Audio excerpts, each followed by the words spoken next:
For the last few years, one of the hottest topics in the sport of boxing has been what happened in that second sparring session between Devin Haney and Gervonta Tank Davis. Both teams have already confirmed that the first sparring session a couple years earlier ended with Devin Haney's dad having to pull him out the ring and stopping the sparring.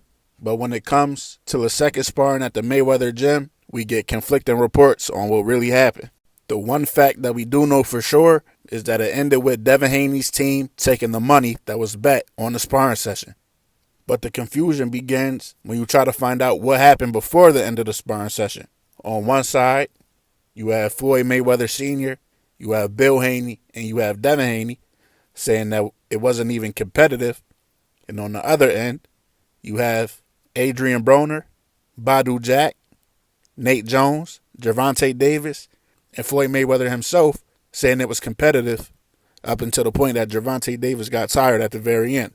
And Adrian Broner just did an interview where he explained again what happened in the sparring. Did you ever see him spar any of them? Yeah. What happened? Who he sparred? Y'all know what happened, man.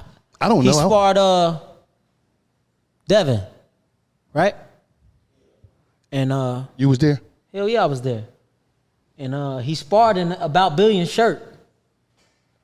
Gervonta? Yeah. He got right off the plane, was fucking around, and went to the gym and sparred Devin. And I was about to fight Sean Porter. We was at Floyd gym, packed. I just had weighed in, right? And we went to the gym. It's packed, it's hot. They get in there. Tank hit that nigga. He hit him, boom. Then he hit him again, and he went out. I jumped in the ring because at the time Devin is 17. I'm like, hell no, this is a kid. Hell no, it's gonna fall on us. If you know what I mean, if he really get fucked up like that. So what happened was Bill jumped in the ring. His dad Haney BH. jump in the ring, and then it was about to go down. About Billions versus them niggas. It was about to go down, but it calmed down. It calmed down, and they got back to working, Tank got a little bit more fatigue, and Dev got off a little bit, but it wasn't like really like getting off. It was just like some good ass work. Mm-hmm. But Dev he was in more shape. He was in better shape. Tank probably had a couple shots before we got to, you know what I mean? Mm-hmm. No, niggas was hanging out in Vegas. Yeah. But ain't no excuse. I mean, it was good work, but that shit would have been over with though. That shit would have been over with. And I love everything that Devin's doing. You know, me and Bill, we got a nice relationship, so they know I ain't no fake ass nigga. BH said that he beat your uncle or your dad for some money. Yeah, because you got to understand what I'm saying. Once they kept going, Devin got the best of them. Oh, okay. But in a real fight time with 8-ounce gloves on, bye. That's with 16 ounces on headgear. With 8 ounces on, no headgear, bro. Bye, bro.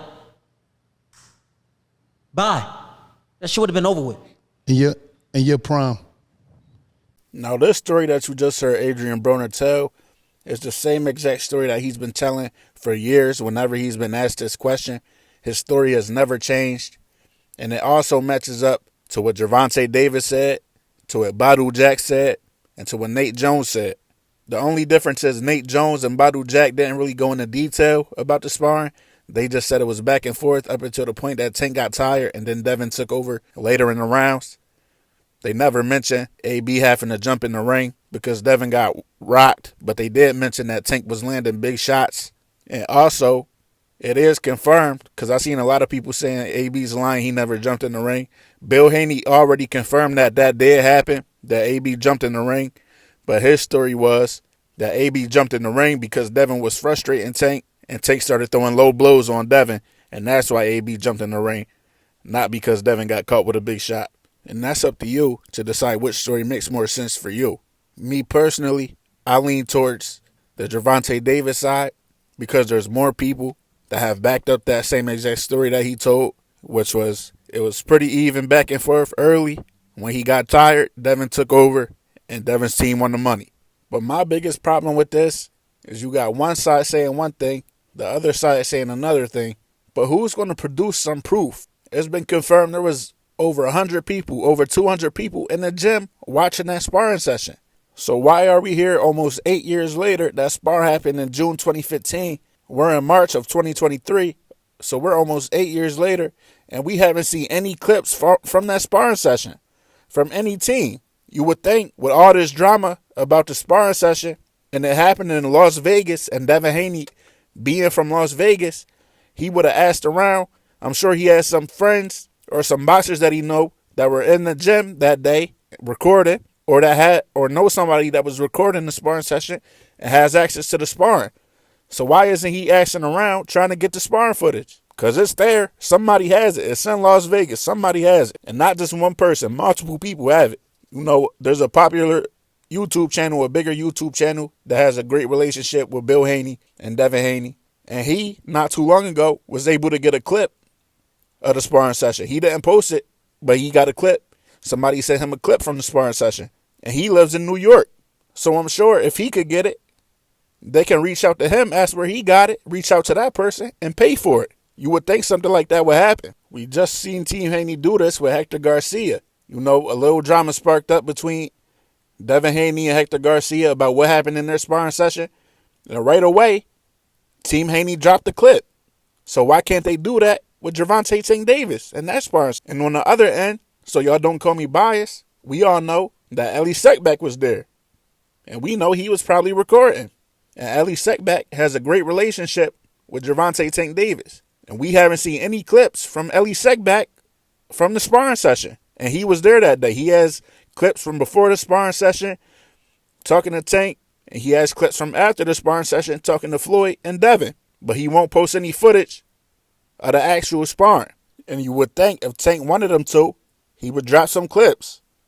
But until then, until somebody produces some footage, we won't know what happens. All we know is that Team Haney walked away with the money. That's all we'll know. Assuming that Devin Haney got the better of Gervonta Davis in that particular sparring. And that Gervonta Davis got the better of Devin Haney in the first sparring. But that's what I got for y'all. I'm out.